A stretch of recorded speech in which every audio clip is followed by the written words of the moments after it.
सुप्रभात बच्चों। कल मैं आपको पाठ पढ़ा रही थी मेरा बचपन।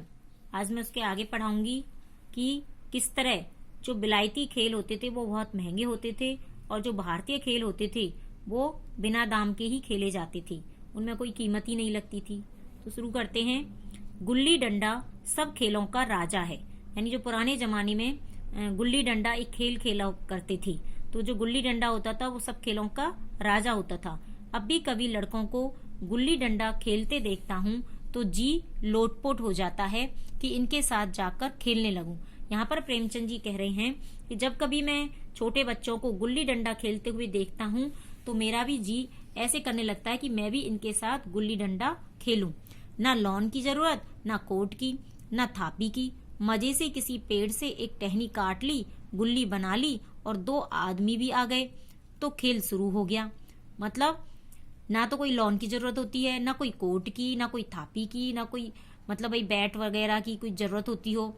मजे से किसी पेड़ से एक टहनी काटी, गुल्ली बनाई और यदि 2 आदमी भी आ गए तो खेल खेलना शुरू हो गया।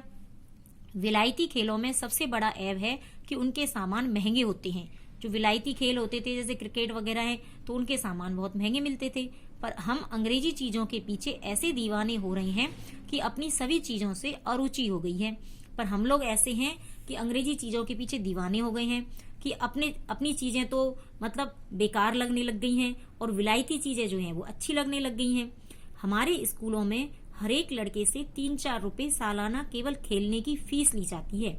यहाँ पर कह रहे हैं कि हमारे विद्यालय में प्रत्येक लड़के से कितने 3 या 4 रुपए, पहले 3 या 4 रुपए की भी बहुत कीमत होती थी और साल के 3-4 रुपए खेलने की फीस ली जाती थी। किसी को यह नहीं सूझता कि भारतीय खेल खिलाएं जो बिना दाम कौड़ी के खेले जाते हैं। किसी को यह भी नहीं सूझता कि भाई विलायती खेल है उनमें तो फीस लगती है और भारतीय खेल खिलाएंगे तो उनमें कोई कीमती पैसे ही नहीं लगेंगे, बिना दाम के ही खेले जाएंगे। ठीक है, गुल्ली से आंख फूट जाने का भय रहता है तो क्या क्रिकेट से सिर टूट जाने का भय नहीं रहता? भाई गुल्ली से तो आंख फूट जाने का डर रहता है तो क्रिकेट से भी तो सिर टूटने का भय रहता है। सिर टूट बॉल पड़ जाए, बैट पड़ जाए तो सिर टूट जाए। अगर हमारे माथे में गुल्ली का दाग आज तक बना हुआ है तो हमारे कई दोस्त ऐसे भी हैं जो थापी को बैसाखी से बदल बैठे। यदि हमारे माथे में गुल्ली का दाग यानी गुल्ली कहीं हमारे सिर पर लगी हुई है, उसका निशान बना हुआ है, तो हमारे दोस्त ऐसे भी हैं जो उनके बैट के निशान बने हुए हैं। खैर, यह तो अपनी अपनी रुचि है। खैर चलो यहाँ तक ही पढ़ेंगे पाठ। धन्यवाद।